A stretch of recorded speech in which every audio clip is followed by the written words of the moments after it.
Mayong udto gikan sa Solar News Channel Manila. Ako si Mencho Antigua Makapagal.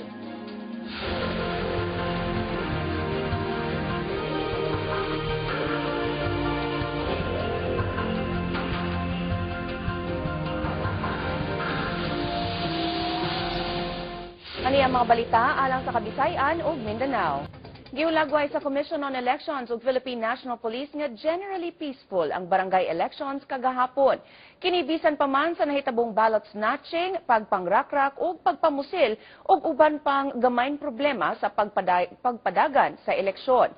Si Jun Tariman sa report. Alang sa COMELEC, dakong malinawon ang barangay elections kagahapon.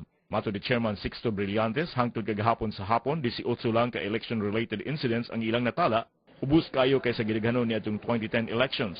When you compare it to the statistics of 2010, I think we're very much lower, no? For the 2013, so okay lang tayo. Mga election-related incidents kagahapon nagakip sa tulo ka kaso sa nawala o gikawat nga mga baluta.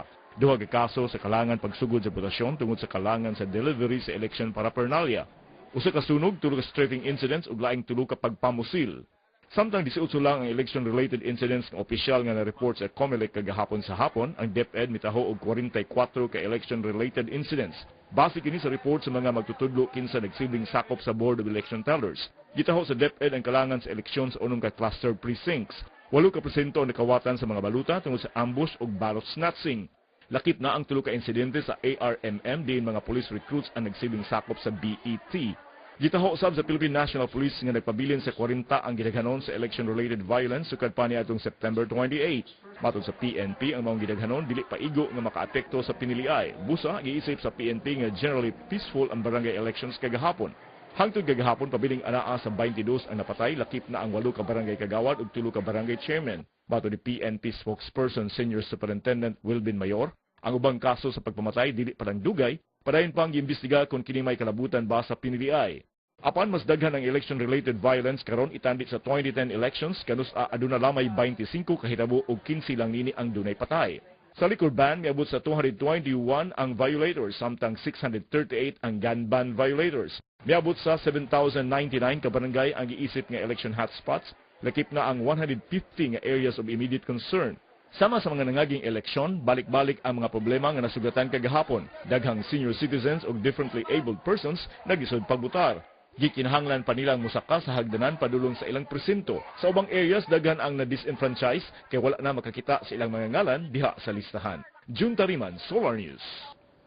Laing duha ka lalaki ang nadakpan tungod sa paglapas sa COMELEC gun ban sa Pagadian City. Nadakpan sila si Victor Munoz ug ang driver sa motorsiklo nga wala pa ilhi human ang hot pursuit operation sa mga sakop sa 53rd Infantry Battalion. Nasakmit gikan sa mga suspetsado ang usa ka 9mm pistol ug usa ka AK rifle. Matod sa investigasyon, misutoy dayon ang motorsiklo nga gisakyan sa duha ka sospek nga nagdalag armas. Human sila kit-i sa mga otoridad. Aksidenteng naunay ang suspetsado sa iyang armas atol sa hot pursuit operation. Sa Zamboanga del Sur, adunay pagpaboto sa armas kagahapon apan wala kini makapagpaggang sa eleksyon sa lalawigan nga gihulagway malinawon sa kinatibukan. Si Jong Kajon sa detalye. Jong? Mencho, gikatahong walay mga hitabo atol sa eleksyon kagahapon sa Pagadian City ug sa ubang dapit sa Zamboanga del Sur. Kini bisan pa man 46 sa 681 ka mga barangay sa probinsya na nakip sa watchlist sa kapulisan. Ang maong barangay nasakop sa 13 ka mga lungsod sa probinsya o sa Pagadian City. Sa barangay Kawit sa Pagadian City nga nalakip sa watchlist, igo lang nakasinati ang mga butante sa kalisod sa pagpangita sa ilang mga ngalan tungod kay wala sa listahan. Sa barangay Santa Lucia nga nalakip sab sa watchlist, walay gitahong insidente. Mao kini ang ikadawang barangay nga dunay labing daghang mga butante sa Pagadian City nga dunay 6,500 voters kapin ang barangay Santa Lucia.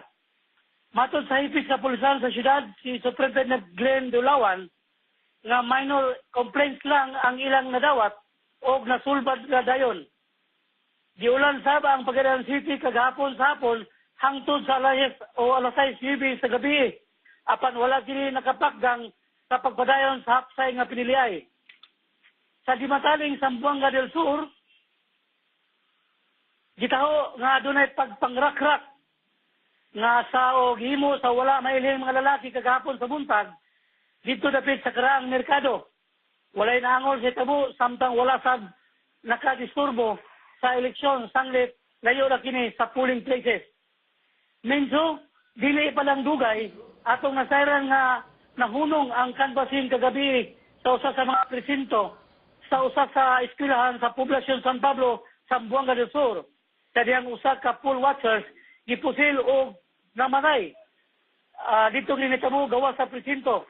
Hinoon nakapadayon ra ang counting nga ng pagkakadlaon. Mincho? Daghang salamat, John Cadion, reporting gikan Pagadian City. Gitahosab sa PNP Regional Office sa Rehiyon 9 nga generally peaceful ang eleksyon kagahapon ug walay insidente nga mibalda sa piniliay. Hinuon dihay nakuhang improvised explosive device sa Isabela, Basilan nga mipahunong sa botasyon sa usa ka eskwelahan. Apan gipadayon ang botasyon human makuha ang explosive. Sukad sa pagsugod sa election period, ang PNP sa Rehiyon 9 nakasakmit og 42 unlicensed firearms ug nakasikop sa kapin 40 ka tawo tungod sa paglapas sa gun ban. Mao kadto ang Solar News Cebuano hangtod ug mapuhon. Ako si Mencho Antigua Makapagal. Daghang salamat ug maayong hapon.